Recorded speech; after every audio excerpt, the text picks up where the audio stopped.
राजनीति आप देख रहे हैं देश में, जिस तरह की सरकार पिछले 5 सालों में चली है, आपने खुद समझा होगा, क्योंकि आपने बहुत को देखा और मैं समझती हूँ कि जनता से समझदार, जनता से ज्यादा बड़ी किसी है नहीं। तो आपने खुद देखा होगा कि जो 5 सालों से जो सरकार चली है, उनकी नीतियां भी खराब है और उनकी नीयत भी खराब है। आपने नॉर्थ ईस्ट में देखा कि कांग्रेस पार्टी द्वारा स्पेशल स्टेटस जो आपको मिला था, सरकार में आते ही इन्होंने पहले वो हटाया। यहाँ सिलचर में एक ट्रेन का हब बनने जा रहा था। हमारी जो यूपीए की मुक्त ईस्ट की पॉलिसी थी, उसके जरिए यहाँ से सिलचर से ही बाकी देशों में और भारत देश के बीच में जो ट्रेड होने जा रहा था, उससे आपका बहुत फायदा होता, उसको भी इन्होंने खत्म कर दिया। यहाँ पे जो आपका पेपर मिल है, वो कांग्रेस के समय अच्छा चल रहा था, हजारों रोजगार थे, आज उसकी स्थिति खराब है। आपने बाजार के मजदूरों की जो वेतन है, उनकी जो मजदूरी है, आपने देखा कि पिछले 5 सालों में उनकी मजदूरी बिल्कुल नहीं बढ़ी। इसका मतलब है कि नीतियां खराब है और नीयत खराब है।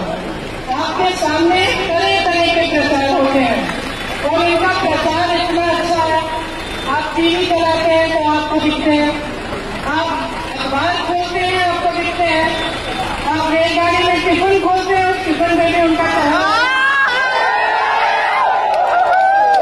कल परसों तो मैंने देखा कि जब वोट डालने जाते हैं तो उसमें भी जो खाने के डिब्बे हैं वो भी उनके चेहरे के तमाम नहीं वो दिख रहे हैं और हर जगह कहते हैं कि उन्होंने बहुत बड़ा काम किया है। लेकिन मैं आपको बताती हूँ, मैं उत्तर प्रदेश में दौरा कर रही हूँ 2 महीनों से। मैं मजदूरों से मिलती हूँ, किसानों से मिलती हूँ, अध्यापकों से मिलती हूँ, महिलाओं से मिलती हूँ, नौजवानों से मिलती हूँ। नौजवान बेरोजगार है, किसान इतना दुखी है, इतना प्रताड़ित है कि पूरी रात उत्तर प्रदेश में बैठता है, पूरी रात अपनी खेत की चौकीदारी करने जाती है, क्योंकि खेत को सुखा रहे हैं। दिन में उसकी ये हालत है कि वो बोझ जो कर्ज है उसके बोझ में गिरा हुआ है और उसकी मदद के लिए कोई नहीं है। नौजवान हर चौराहे पे हर बाजार में रहता है, उसको कोई रोजगार नहीं है। महिलाएं असुरक्षित हैं। आपके यहाँ तमाम ऐसी समस्याएं हैं जिनका हल बिल्कुल नहीं किया गया। तो आप सोचिए, इतना बड़ा प्रचार कि जब मैं वाराणसी गई, जहाँ से प्रधानमंत्री अपना चुनाव लड़ते हैं, जब मैं वाराणसी गई तो मैंने भी सोचा था कि बहुत बड़े काम किए होंगे इन्होंने, बहुत बड़ा विकास होगा। जब मैं वहाँ पहुंची तो हवाई अड्डे से जाकर शहर तक 15 किलोमीटर की बहुत बढ़िया सड़क बनी थी और मुझे बताया गया कि दीदी सिर्फ यही किया है, इसके आगे तो हो रही है। मैंने पूछा, किसी गांव में गए हैं, किसी परिवार से मिले हैं? जवाब आया कि 5 सालों में प्रधानमंत्री जी को 5 मिनट का समय नहीं मिला। वो कैसी नीयत है और कैसा प्रचार है। अब आप ही सोचिए कि अपने ही क्षेत्र में जाने का समय नहीं मिला, लेकिन अमेरिका गए, वहां पे कहने लगे, चीन गए, वहां पे कहने लगे, रूस गए, वहां पे कहने लगे, वहां पे कहने लगे, जापान गए, वहां पे ढोल बजाया, पाकिस्तान गए, वहां पे बिरयानी खाई। एक क्षेत्र में, एक गांव के अंदर एक परिवार का हालचाल पूछने नहीं करता। तो आप समझ सकते हैं कि प्रचार एक है और जो असलियत है वो कुछ है, और जो असलियत है उसे आप जी रहे हैं, आप भुगत रहे हैं। आप अगर आज भी इंदिरा याद करते हैं तो इसलिए करते हैं क्योंकि इंदिरा जी ने आपके लिए काम किया। और मैं आपसे कहना चाहती हूँ कि मैं यहाँ सिलसिले क्यों आई, मैं सुष्मिता के लिए आई।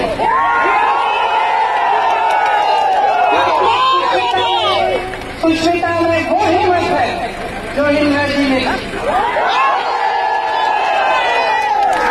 क्योंकि सुष्मिता में वो सच्ची नीयत है, वो अच्छी नीयत है जो इंदिरा जी ने थी।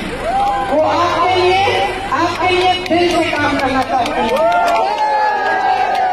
मैंने इनको दिल्ली में देखा है प्रदर्शन में, महिला कांग्रेस के लिए कभी कहीं सड़क में बहुत नारे लगा रही है, कभी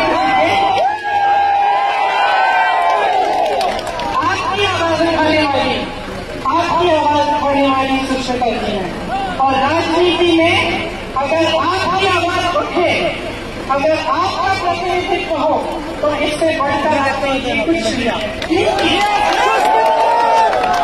ऐसा नेता जो समझे, जो दिल से समझे कि सत्ता आपने दी है, कि उन्होंने आपको नेता बनाया है, जनता ने आपको नेता बनाया है, आप एक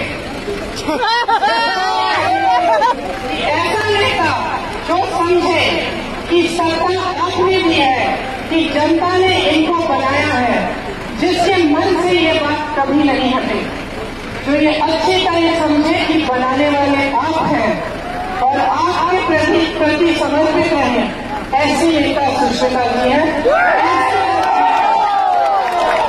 ऐसी सच्ची राजनीति को आगे बढ़ाइए, जागरूक करिए।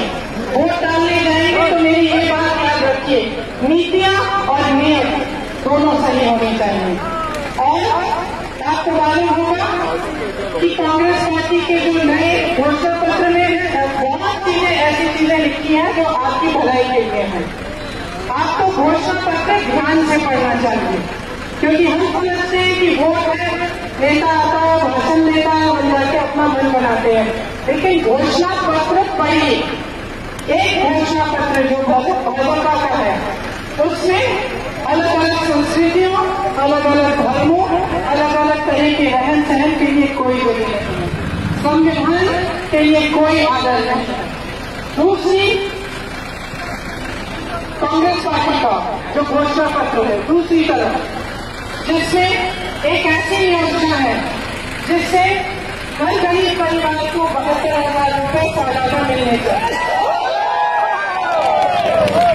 जिसमें ये योजना है कि सरकारी अस्पतालों में स्वास्थ्य की जांच, स्वास्थ्य का इलाज मुफ्त होगा, जिसमें ये लिखा है कि 12वीं कक्षा तक सरकारी पाठशालाओं में पढ़ाई मुफ्त होगी,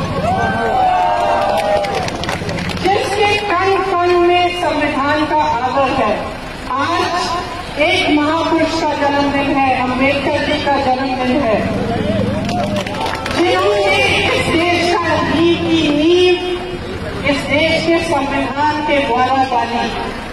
उस संविधान का आदर करना इस देश के हर राज्य का, इस देश के हर व्यक्ति का धर्म होता है।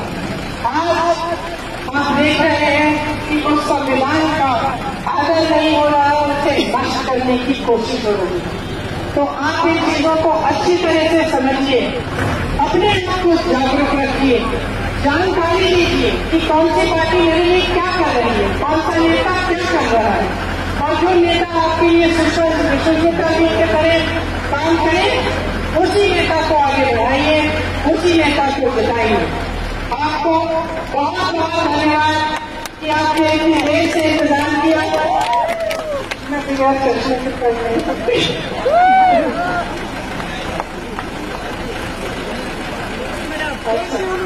अच्छा, और ऐसे उम्मीदवार जैसे सुष्मिता जी हैं, वैसे पूरे असम में हमने ऐसे ही उम्मीदवार चुने हैं आपके लिए जो अच्छी तरह से काम करेंगे। तो सोच समझ के अपना वोट डालिए। 14 के 14 कांग्रेस के उम्मीदवारों को